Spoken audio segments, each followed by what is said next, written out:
Una po sa ating mga balita, tiwala si Pangulong Aquino na nagbunga ng maganda ang naging pagdalo niya sa 21st APEC at 23rd ASEAN Summit sa Indonesia at Brunei. Sa arrival speech kagabi, ibinalita ng Pangulo ang pagkabilib ng ASEAN sa positibong transformasyon ng Pilipinas. Ipinagmalaki rin ni Pangulong Aquino ang paglawak pa ng ugnayan ng Pilipinas sa iba't ibang bansang kasapi ng ASEAN. Nag-uulat po ng live mula sa Malacanang ang aming kasamang si Elena Luna. Elena, magandang hapon sa iyo. Magandang hapon, Kirby. Nakabalik na nga sa Pilipinas si Pangulong Aquino matapos dumalo sa dalawang pagtitipon ng mga kapwa niya leader ng mga bansa. Katulad ng iba niyang mga biyahe, pagdating ni Pangulong Aquino sa airport ay agad siyang nag-report sa kanyang mga boss.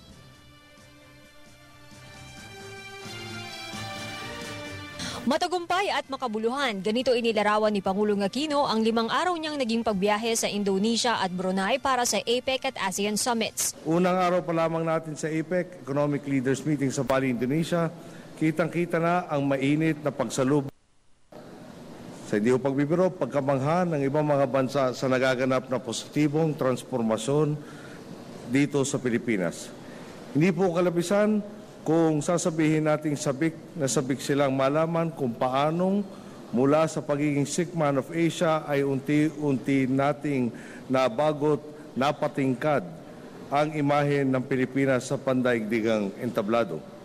Ibinabahagi natin sa APEC CEO Summit Conversations with Leaders na ang kakaibang sigla at estabilidad ng ating ekonomiya ay nagmumula sa tapat at hayag na pamamahalang talagang nakatutok, hindi sa pang-aabuso sa kapangyarihan, kundi sa pag-alaga sa kapakanan ng taong bayan.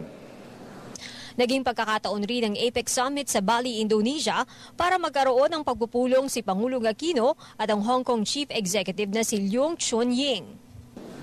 Habang nasa Bali, nakipagpulong din tayo sa kay Hong Kong Chief Executive na si Leung Chun-ying. Sa kabila ng mga insidenteng sumusubok sa ugnayan natin sa mayani ang resonableng pag-uusap. Mas pinili ng Pilipinas at Hong Kong na pagtuunan ng pansin ang kolektibong oportunidad na magbibigay daan sa paghilom ng anumang munting lamat sa ating mahabang pagkakaibigan. Ibinalita rin ng Pangulo ang tinawag niyang naging produktibong partisipasyon ng Pilipinas sa ika-23 ASEAN Summit sa Brunei. Naisulong ang pagsuporta sa maliliit na negosyo at pagpapabuti ng daloy ng kalakalan. Tinalakay rin ang pagpapatibay ng kahandaan sa mga sakuna at seguridad ng mga Pilipino sa ibayong dagat.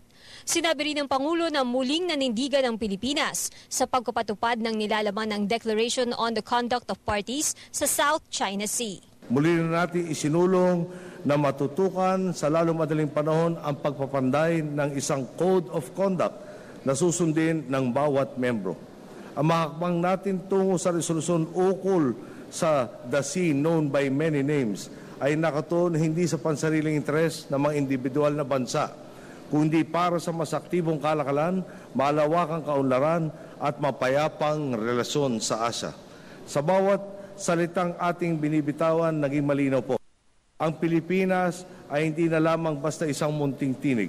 Ngayon may boses na tayong kinikilala, iginagalang at sinasangayunan ng marami.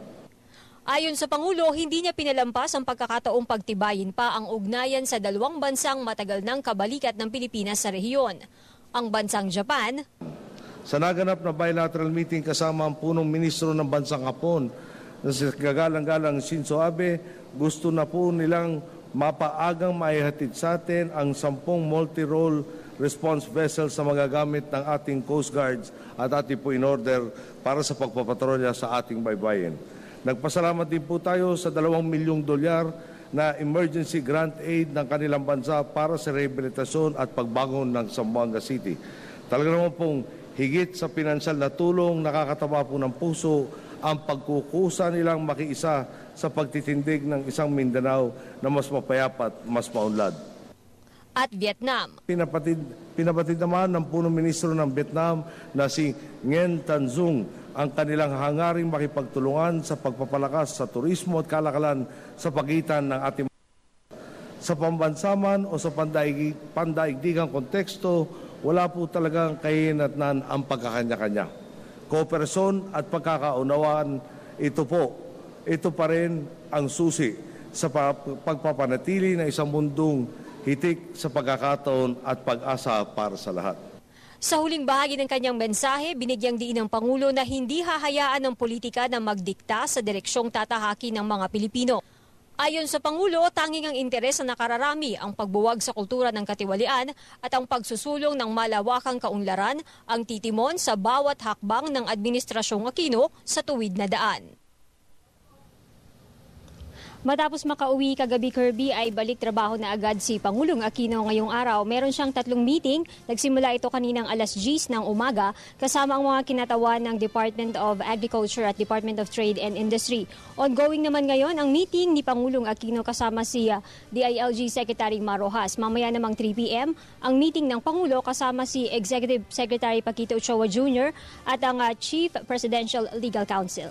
At yan ang ating balita mula dito sa Malacanang sa tulong ng ako si Elena Luna para sa Telebisyon ng Bayan. Maraming salamat sa iyo, Elena Luna.